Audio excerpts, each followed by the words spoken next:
Let's first try and understand what exactly is data. So if you look around, anything and everything can be represented as data. It could be a single character, it could be a text, or it could be a number. So all of these can be represented as data. It is also some information which can be stored and processed by a computer. So if you look at some of the examples of pieces of data, it could be your name, your age, your gender, or the percentage of marks which you have scored. Now, if you look carefully, all of these are different pieces of data. So a name is a sequence of characters. Your age could be a number, and then gender could be a single character like M or F. And then percentage of marks could be represented either in numbers or in decimals. So all of these represent different pieces of data, and all of these can be represented in our code using different data types in Java. So in Java, all of these different pieces of data could be represented or classified by different data types based on their value. And there are two types of data types in Java. The first is called the primitive data type, which is predefined in Java. The first type of primitive data type is called Boolean. So Boolean data type could have only two values. Either it could be true or false. For example, take a light bulb. The output of a light bulb could be either on or it could be off. There is no other state for a light bulb. So it could be represented by a Boolean data type. The next type is called the int, and it represents a whole number or a number. For example, your age, which is a number, and it can be represented by the int data type. The next is double, and it represents a decimal number, like your percentage of marks could be represented in double. The next data type is char.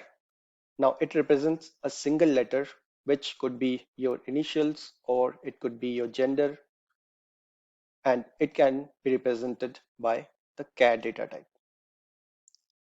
So these are some of the primitive data types.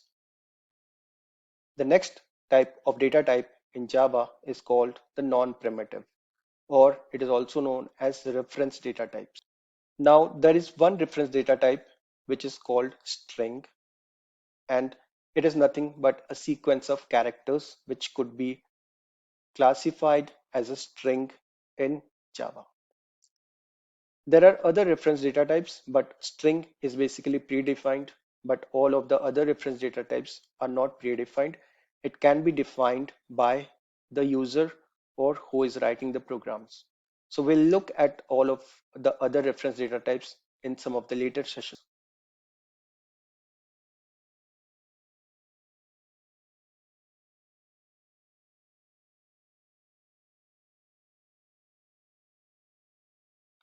Now let's see what is variables in Java.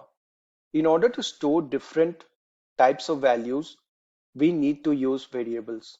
And to create a variable, we need to specify the data type. So in the below example, we are trying to store a value which is 10, and it's a whole number. So it's represented by a data type int. Then we need to define a variable name, and that is totally user defined. So we can give any variable name. I can use num, I can use number, I can use n. So any variable name you can put here. Then we need to use a equals to sign, which is an assignment operator. We are going to talk about operators in the next section, but just remember that equals to sign implies that you are trying to store this value into a variable. Similarly, if you look at other examples where if you want to store your marks, which could be in a decimal digits, right? So example like 99.99 is a decimal number. So the data type would be double, and we want to store it in a variable name called marks. Similarly, if you want to store a Boolean value, you can use a Boolean data type and a variable name called value. Now let's look at some of the variable types in Java. So there are three types of variables. The first is local variables. It can only be used in the same method where it is declared. Then there are static variables which can be used without creating an object of the class where it is declared. And then there are instance variables which can be used by creating an object of the class where it is declared. Now don't worry if you are not able to understand some of the statements used here. We haven't discussed what is a method, what is an object, or what is a class. And we are going to discuss all of these in some of the later sections of this course. So there we will understand how to create a local variable, how to create a static variable, and how to use an instance variable. Now let's see with the help of an example how we can implement variables in Java. So we are going to write some Java code to represent a car with the following data types. So we are going to define the name of the car, which is a string. Then we are going to define the car price, which is int. Then followed by weight, which is double. The car logo first initials, which is char. And finally, whether the car is available in India, which is a Boolean data type.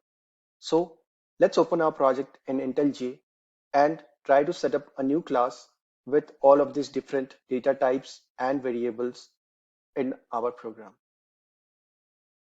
When you open up your IntelliJ IDEA, all your existing projects would be listed here. So for us, the sample app is listed here. We can either click on it to open, or we can click on open, go to our project location. There we'll find our project folder. So select it, click on OK, and the project would open in your IntelliJ IDEA. Now here we need to create another class for our car. So we already have a class called Hello World, which we created earlier. So click on source and click on new, click on Java class. Then here type the name of the class, which is car. So that will create a class called car.java. Inside this, we'll write our main method, which is public static void main.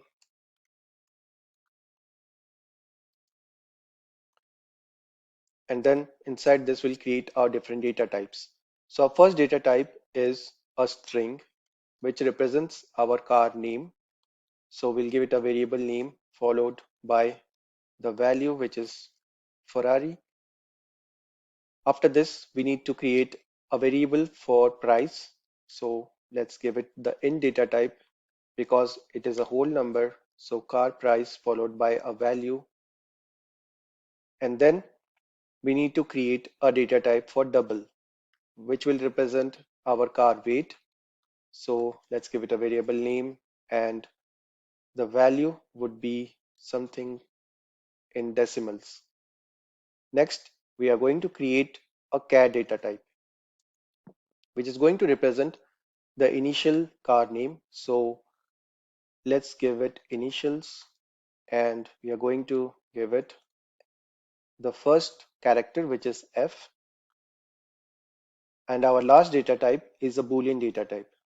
So this is going to represent whether our car is available or not.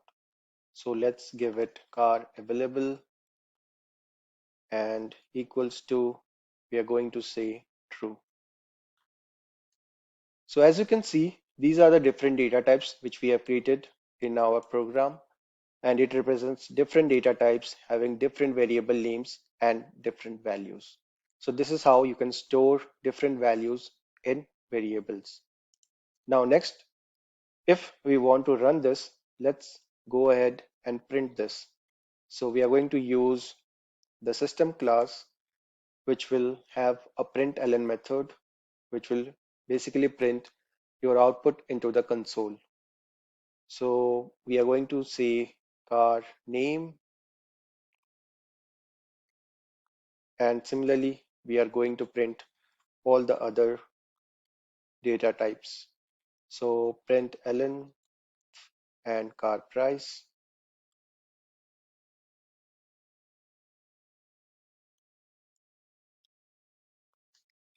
So if you see or notice here, as soon as I use this variable somewhere, it changes the color to a black.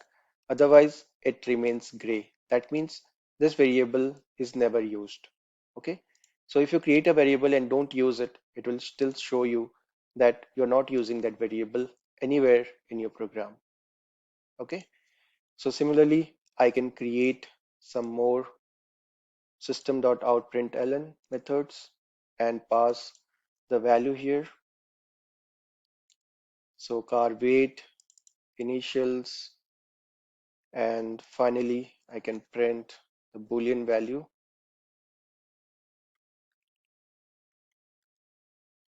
So car available. So this is all our data types and the values. So let's go ahead and run this class now. So right click on the class, click on run car.main, and you will see all the values are printed on the console. So the first is car name, followed by car price, followed by car weight, initials, and availability. So this is how you can create different variables, store different values, and also print those values in your console using a Java program.